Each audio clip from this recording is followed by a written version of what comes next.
operators of the Ukrainian SOF 8th Regiment conducted special actions in the Donetsk region. While advancing to carry out their mission, operators of the 8th SOF Regiment destroyed a Waiter, an FPV drone on standby for attack, just moments before it could strike. The fiber-optic FPV drone, which was in target waiting mode, was detected and neutralized during an attempted takeoff. Пустой. Лучший. Я пустой. During the special operation, the soldiers eliminated 2 occupiers and captured 2 more. Information obtained from the POWs made it possible to identify the location of enemy fortifications and firing points. With adjusted artillery fire from senior command, these positions were destroyed.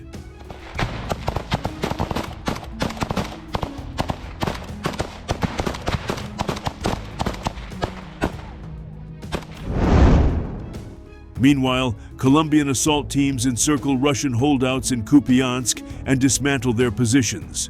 The final survivors of the Russian infiltration forces are trying to hold out as long as possible inside Kupiansk to keep Putin's claim of control alive.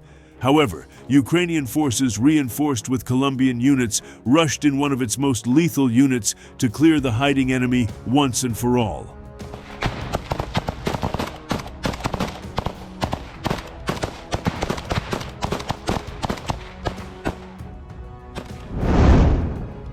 The Ukrainian command deployed the Reconnaissance and Strike Group to Kupiansk, an assault group formed by Colombian volunteers alongside other Spanish-speaking fighters from South America, part of the 13th Khartia Brigade.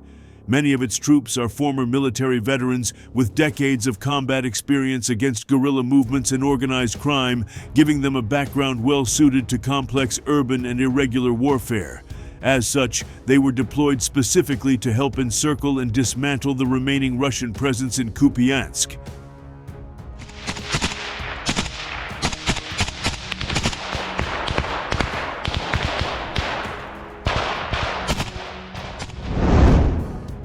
Rather than conducting broad frontal assaults, the Colombian-dominated RUG focused on small unit maneuver, urban movement, and systematic encirclement of Russian positions.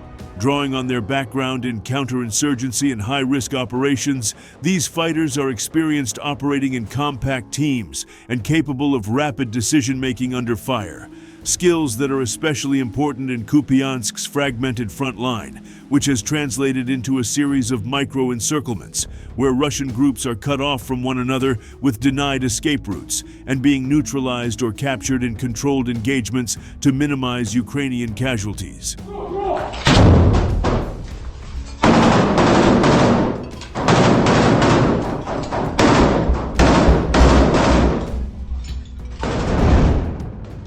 Footage from the unit illustrates how this approach unfolded in practice, showing Colombian fighters advancing through a ruined urban block under active Russian drone threat.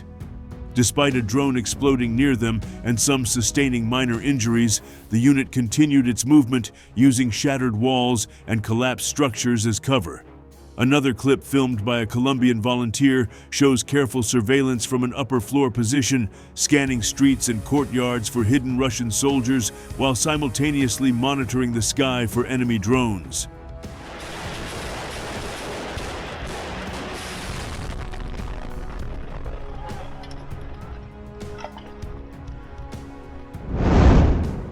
Benefiting from this surveillance on the ground and the constant work of drone operators, the Ukrainian command identified a pocket of Russian troops hiding in and around Kupiansk's town council building, which sits on a relatively open square, offering good observation and firing angles that could benefit the Russians. Rather than assaulting it directly, the Colombian group first cleared a 5-story building on the opposite side of the square to prevent getting under crossfire from multiple directions. After a close-range firefight secured that structure, Ukrainian drone operators confirmed continued Russian presence inside the town hall. Colombian fighters then opened sustained small arms fire, forcing Russian soldiers to reposition inside the building.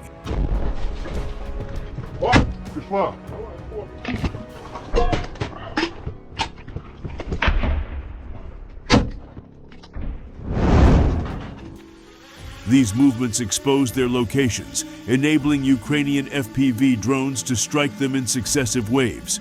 Once resistance was weakened, the assault group moved in to clear the building itself, eliminating the remaining defenders and raising their flags over the site and the adjacent square. These developments and the further degradation of the surviving Russians inside the town forced the Russian command to look for a way to rush reinforcements to support them.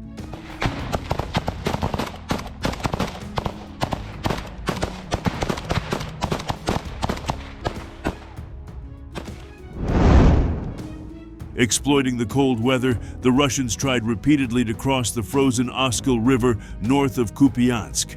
While ice temporarily eased movement, Ukrainian troops had both riverbanks near Kupiansk under control, rendering the crossing almost impossible. According to Ukrainian spokesperson Viktor Tregubov, Russian units achieved only limited temporary footholds before being pushed back by drone strikes and artillery.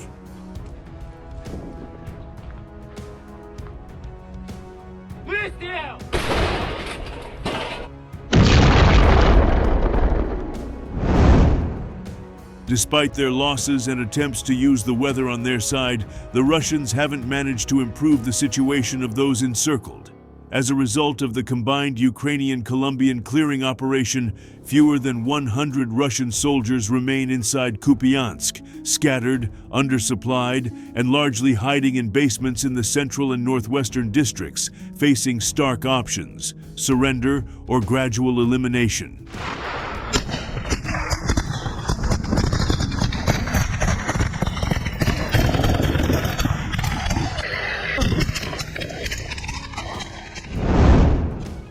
Overall, the integration of Colombian veterans into the Khartia Strike Group proved pivotal in breaking Russian resistance inside Kupiansk. The pressure that they exerted has significantly accelerated the Russian collapse, demonstrating how experienced small unit tactics can dismantle a numerically inferior but entrenched force.